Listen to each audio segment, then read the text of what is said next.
Hello, good afternoon everyone. Welcome to Mithila nursing classes. आज के हम इस वीडियो में देखेंगे नर्सिंग जो इंटरव्यू है, मेडिकल फील्ड के अंदर जो इंटरव्यू होती है हॉस्पिटल के अंदर, उसमें पूछे जाने वाले क्वेश्चन को हम आज डील करेंगे। अगर आप इस वीडियो के अंत तक बने रहेंगे तो मैं आपको एक ऐसे टिप्स और ट्रिक्स दूंगा जिससे कि आपका जो है जॉब लेने का जो चांसेस है वो बढ़ जाएगा।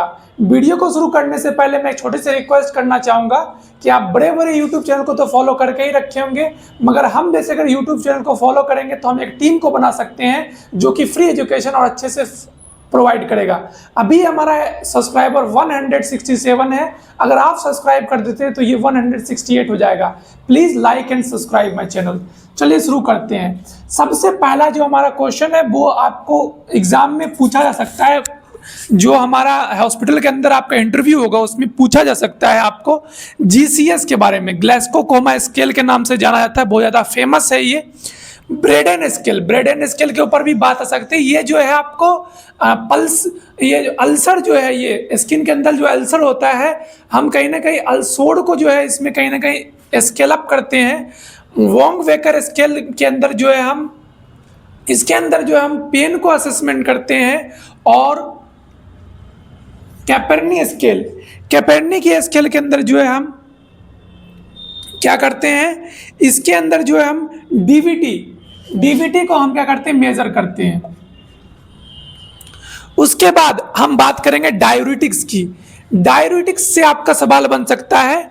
डायूरेटिक्स से सवाल कैसा बनेगा कि जो है आपको एक लैसिक्स एग्जाम्पल है डायूरेटिक्स का, तो लैसिक्स के बारे में पूछा जा सकता है कि लैसिक्स किन कंडीशन में देंगे या किन कंडीशन में हमें लैसिक्स नहीं देना है, लैसिक्स के क्या साइड इफेक्ट्स हो सकते हैं, लैसिक्स का क्या प्रोटोकॉल है, हमें उसके बारे में बताना हो सकता है। ये जो है डायूरेटिक्स बहुत ही नॉर्मल है। सबसे पहले जो है आपको क्या करना है, स्केल जो जैसे जीसीएस स्केल है, ब्रेडेन स्केल है, वोंग वेकर स्केल है, कार्पेनी स्केल है, जो डीवीटी को मेजर करना, डी वेन थ्रोम्बोसिस, तो इस तरह के स्केल को आपको पढ़ना है।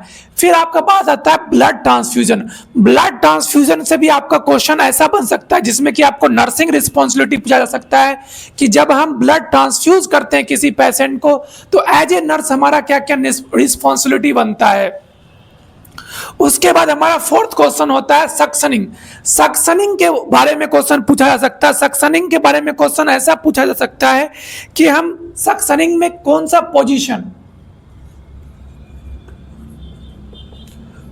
पोजीशन हम प्रोवाइड करेंगे, और सक्शनिंग के अंदर जो है हम कितना टाइम इंटरवल के बारे में पूछा जा सकता है। टाइम इंटरवल,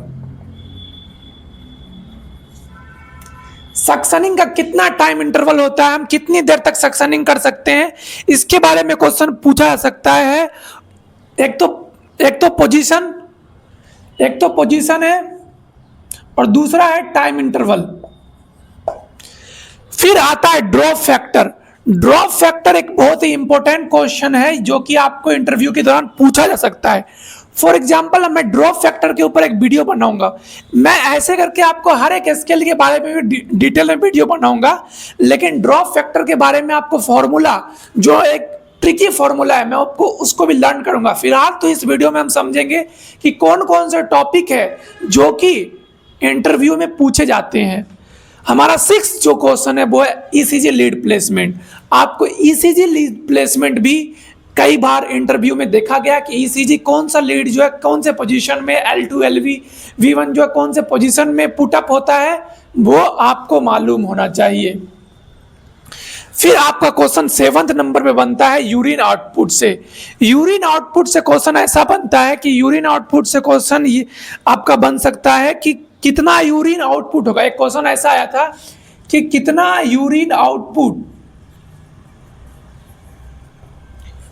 किसी पेशेंट का कितना यूरिन आउटपुट होगा, जो आप डॉक्टर को इन्फॉर्म करेंगे। कितने यूरिन आउटपुट होने पे डॉक्टर को इन्फॉर्म करते हैं, यह क्वेश्चन भी कई बार हॉस्पिटल के अंदर पूछा गया है। चलिए फिर नेक्स्ट टॉपिक के ऊपर नेक्स्ट क्वेश्चन को हम लिखते हैं यहाँ पे। 8 नंबर जो हमारा क्वेश्चन है, क्वेश्चन नंबर 8, वो है हमारा ईटी ट्यूब के साइज के बारे में।